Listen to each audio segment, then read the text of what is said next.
वंदे शंभुमापतिं सुरगुरुं वंदे जगत्कारणं वंदे पन्नगभूषणं मृगधरं वंदे पशूनां पतिं वंदे सूर्य शशांकवहिननयनं वंदे मुकुंदप्रियं वंदे भक्तजनाश्रयं च वरदं वंदे शिवं शंकरं।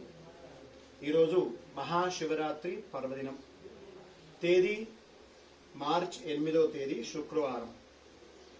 ఈ అద్భుతమైనటువంటి పర్వదినాన్ని పురస్కరించుకొని భక్తకోటి మహా ఆరాధనలో భాగంగా ఎవ్వరిని కూడా మర్చిపోకుండా మీరెవ్వరైనా ఇక్కడ లేకపోయినా సరే దాదాపు 2 లక్షల మంది భక్తుల్ని తలుచుకుంటూ ఈ యొక్క స్వామివారి అభిషేకం ఇప్పుడు మొదలుపెట్టడం జరుగుతుంది. ఎంతటి ఆనందం! కోవిడ్ టైంలో మొదలుపెట్టినటువంటి కోటి హనుమాన్ చాలీసా మీరందరూ పఠించారు. దానివల్ల ఎంత మంచి జరిగిందో, ప్రపంచానికి ఎంత మేలు జరిగిందో మీకందరికీ తెలుసు. అలాంటి శివరాత్రి సమయంలో ఈ ఉషఃకాలంలో ప్రాతః సమయంలో ఈ జరిపించే అభిషేకం వల్ల కూడా శివుడికి భోలాశంకరుడు అని పేరండి. అద్భుతమైన అనుగ్రహాన్ని కలగజేస్తాడు, నిస్సందేహం అండి. ఇలాంటి విశేష దైవ కార్యక్రమాలని మనం నిరాఘాటంగా కొనసాగిద్దాం. భక్త కోటి మహా ఆరాధనలో భాగంగా 2 లక్షల మంది భక్తులకి ఈ యొక్క చక్కటి అద్భుతమైన విశేష కార్యక్రమాలను అందిస్తూనే ఉందాం. ఈరోజు స్వామివారి అభిషేకంలో పాలు, పెరుగు, తేనె, నెయ్యి, చక్కెర, పంచామృతాలు సమర్పిస్తాం. దాంతో పాటు అనేక ఫలరసాలు సమర్పించడం జరుగుతుంది.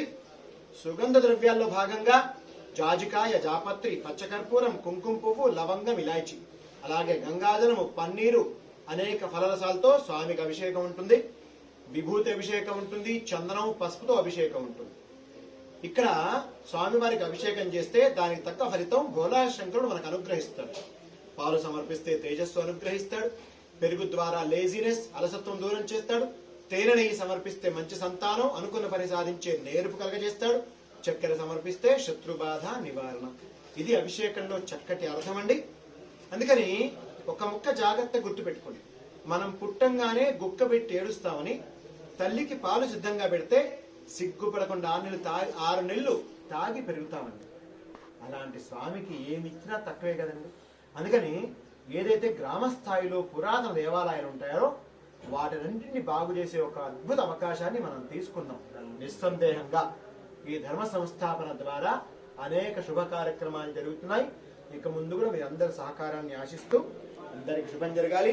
నేను మీ సురేష్ ఆత్మారాం మహారాజ్, అలాగే నాతో పాటు కిషోర్, మేమందరం కూడా మిమ్మల్ని ఈ శివయ్య అనుగ్రహం పరిపూర్ణంగా ఉండే విధంగా మనస్ఫూర్తిగా కోరుతూ అభిషేకం ప్రారంభం చేస్తున్నాం. జై శ్రీరామ్. ఓం నమః శివాయ.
नमो हिरण्यबाहवे सेनान्ये दिशां च पतये नमो नमो वृक्षेभ्यो हरिकेशेभ्यः पशूनां पतये नमो नमः सस्पिञ्जराय त्विषीमते पथीनां पतये नमो नमो बभ्रुषाय विव्याधिनेन्नानां पतये नमो